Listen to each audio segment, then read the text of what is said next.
ദൈവ തിരുനാമം വാഴ്ത്തപ്പെടുമാറാകട്ടെ. ക്രിസ്തുവിൻ്റെ വീണ്ടും വരവും പ്രവചന പഠനമെന്ന 33-ാമത്തെ ക്ലാസ്സിലേക്ക് ഏവരെയും കർത്താവിൻ്റെ നാമത്തിലെ ക്ഷണിച്ചുകൊള്ളുന്നു.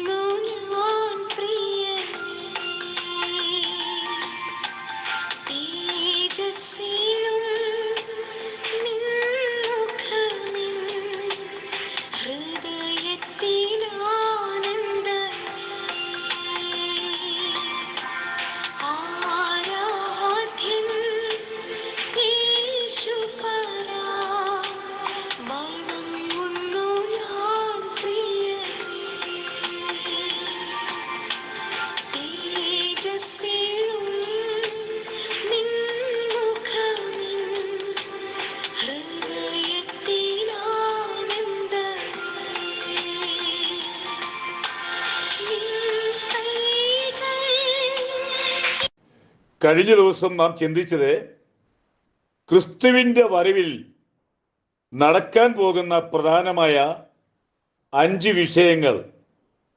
ഒന്നിനെ പറ്റി നമ്മൾ അല്പമായി ചിന്തിച്ചു.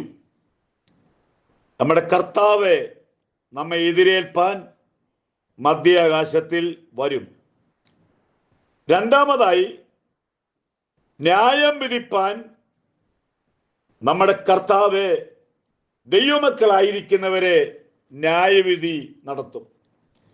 ദാനിയേൽ പ്രവചനം 7-ാം അധ്യായം അതിൻ്റെ 9-ാമത്തെ വാക്യം മുതൽ വായിക്കുമ്പോൾ ദാനിയേൽ എന്ന പ്രവാചകൻ ആത്മാവിൽ കാണുകയാണ്, ഞാൻ നോക്കിക്കൊണ്ടിരിക്കെ ന്യായാസനങ്ങളെ വെച്ചു എന്ന് പറഞ്ഞാൽ ശിക്ഷാവിധിക്കുള്ളതായ സ്ഥലമല്ല, ന്യായമായ ദൈവവചനപ്രകാരം സമ്മാനദാനങ്ങൾ കൊടുക്കുവാൻ വയോധികനായ ഒരുത്തൻ ഇരുന്നു. അവന് വസ്ത്രം ഹിമം പോലെ വെളുത്തതും അവൻ്റെ തലമുടി നിർമ്മലമായ ആട്ടുരോമം പോലെയും അവൻ്റെ സിംഹാസനം അഗ്നിജാലയും അവൻ്റെ രഥചക്രങ്ങൾ കത്തുന്ന തീയും ആയിരുന്നു. ഒരു അഗ്നി നദി അവൻ്റെ മുമ്പിൽ നിന്നും പുറപ്പെട്ടൊഴുകി.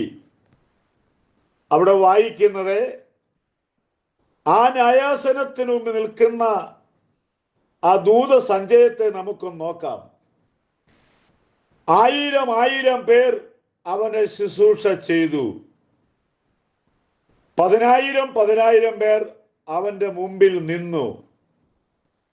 ന്യായവിസ്താര സഭ ഇരുന്നു. പുസ്തകങ്ങൾ തുറന്നു. നാം ഇവിടെ വായിക്കുമ്പോൾ പുസ്തകം തുറന്നു എന്നല്ല, പുസ്തകങ്ങൾ തുറന്നു. ഏതെല്ലാം പുസ്തകമാണെന്ന് സമയപരിധിക്കുള്ളിൽ ഞാൻ ക്ലാസ് എടുക്കുവാൻ താല്പര്യപ്പെടുന്നു. 1-ാമത്തെ പുസ്തകത്തിന്റെ പേര് ജീവപുസ്തകം എന്നാണ്.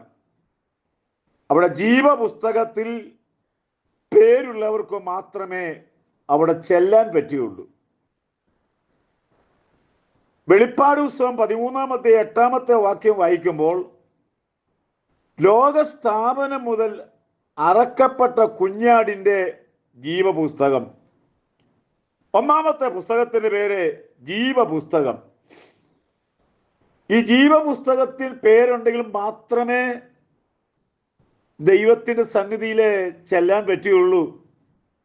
അല്ലാതെ എവിടെല്ലാം പുസ്തകം ഉണ്ടെന്ന് പറഞ്ഞാലും അവിടെ എങ്ങും ചെല്ലാൻ പറ്റുകയില്ല. വെളിപ്പാട് പുസ്തകം 20-ാം അധ്യായം 15-ാമത്തെ വാക്യം പറയുന്നത്, ജീവപുസ്തകത്തിൽ പേരെഴുതി കാണാത്ത ഏവനെയും തീപ്പൊയ്യിൽ തള്ളിയിടും. നമ്മുടെ നിൽക്കുന്ന പ്രസ്ഥാനത്തിൽ രജിസ്റ്റർ ബുക്കിൽ പേരും ജീവപുസ്തകത്തിലെ പേരും തമ്മിൽ ഒരു ബന്ധമില്ല. ജീവപുസ്തകം എന്ന് പറഞ്ഞാൽ ഇവിടെ ദൈവവചനപ്രകാരം ജീവിക്കുന്നവർക്ക് മാത്രമേ ജീവന്റെ പുസ്തകമുള്ളൂ. ആ പുസ്തകത്തിൽ പേരില്ലാത്ത ഏവരെയും നമ്മുടെ കർത്താവ് തന്നെ തീപ്പൊയ്കയിൽ തള്ളിയിടും. ഒന്നാമത്തെ പുസ്തകത്തിന്റെ പേരാണ് ജീവ പുസ്തകം. രണ്ടാമത്തെ പുസ്തകം ദൈവവചനമാകുന്ന പുസ്തകം, അല്ലെങ്കിൽ വിശുദ്ധ ബൈബിൾ. അത് മത്തായി സുവിശേഷം 5-ാം അധ്യായത്തിന്റെ 18-19 വാക്യങ്ങളിൽ 19-ാമത്തെ വാക്യം വായിക്കുമ്പോഴേ അവയെ ആചരിക്കുകയും പഠിപ്പിക്കുകയും ചെയ്യുന്നവനോ സ്വർഗരാജ്യത്തിൽ വലിയവൻ എന്ന് വിളിക്കപ്പെടും എന്ന് പറഞ്ഞാൽ, ഈ പുസ്തകം ഉള്ളതുപോലെ ഇതിനകത്ത് കൂട്ടാനോ കുറയ്ക്കാനോ, നമ്മുടെ സൗകര്യാർത്ഥം നിലനിൽപ്പിന് വേണ്ടിയോ ഈ ഭൂമി ജീവിക്കുമ്പോൾ ചില അഡ്ജസ്റ്റ്മെന്റിന് വേണ്ടിയൊന്നും കൂട്ടാനും കുറയ്ക്കാനും പറ്റുകയില്ല. എന്നാൽ ഇതങ്ങനെ തന്നെ എന്ന് പഠിപ്പിക്കുന്നവൻ സ്വർഗരാജ്യത്തിൽ വലിയവനാകും എന്ന് മത്തായി സുവിശേഷം പറയുന്നു. മൂന്നാമത്തെ പുസ്തകം ഓർമ്മയുടെ പുസ്തകമാണ്. അത് മലാഖി പ്രവചനം 3-ാം അധ്യായം 16-ാമത്തെ വാക്യം. യഹോവ ഭക്തന്മാർ തമ്മിൽ തമ്മിൽ സംസാരിച്ചു, അവന്റെ നാമത്തെ സ്മരിക്കുന്നവർക്ക് വേണ്ടി ഒരു സ്മരണയുടെ പുസ്തകം എഴുതി വച്ചിരിക്കുന്നു. നാം ചെയ്തതെല്ലാം ഓർമ്മയുടെ പുസ്തകം കൂടെ ഹാജരാക്കും. മൂന്നാമത്തെ പുസ്തകമാണ് ഓർമ്മയുടെ പുസ്തകം ഹാജരാക്കും. മത്തായി 5:18 അവയെ ആചരിക്കുകയും പഠിപ്പിക്കുകയും ചെയ്യുന്നവനോ സ്വർഗത്തിൽ വലിയവനെന്നാണ് പറഞ്ഞിരിക്കുന്നത്. സമയത്തിൻ്റെ കൃത്യത കൊണ്ട് എൻ്റെ വാക്കിവിടെ അവസാനിപ്പിക്കുന്നു. ബാക്കി ഭാഗം നാളെ ക്ലാസ് എടുക്കുവാൻ ആഗ്രഹിക്കുന്നു. ദൈവം നമ്മളെല്ലാവരെയും അനുഗ്രഹിക്കട്ടെ. ഭാരതത്തിന് വേണ്ടി പ്രാർത്ഥിക്കുക. ഭാരതം യേശുവിനായി ഉണരട്ടെ. യേശുവിന് വേണ്ടി ഉണരുക. നമ്മുടെ കർത്താവ് വരാറായി. ദൈവത്തിന് മഹത്വം.